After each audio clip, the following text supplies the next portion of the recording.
পবিত্র ঈদ উল ফিতর উপলক্ষে দেশবাসী ও মুসলিম উম্মাহর প্রতি ঈদের শুভেচ্ছা জানিয়েছেন বিএনপির ভারপ্রাপ্ত চেয়ারম্যান তারেক রহমান। গণমাধ্যমে পাঠানো এক বাণীতে এ শুভেচ্ছা জানান তিনি।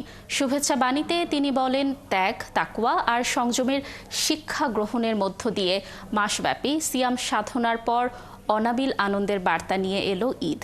ব্যক্তি, পরিবার, সমাজ এবং রাষ্ট্রীয় জীবনকে সুন্দর ও পরিশুদ্ধ করার পাশাপাশি মুসলিম উম্মাহর বিশ্বজনীন ঐক্য, সংহতি, সহমর্মিতা কামনা করেন তারেক রহমান। বীর জনতার রক্তক্ষয়ী গণ অভ্যুত্থানের মাধ্যমে ফ্যাসিবাদের পতন ঘটিয়ে দীর্ঘ ১.৫ দশক পর গুম, খুন, অপহরণের ভয়হীন স্বাধীন সার্বভৌম এক গণতান্ত্রিক পরিবেশে দেশের আপামর জনগণ এবছর পবিত্র ঈদ উল ফিতর উদযাপন করছেন।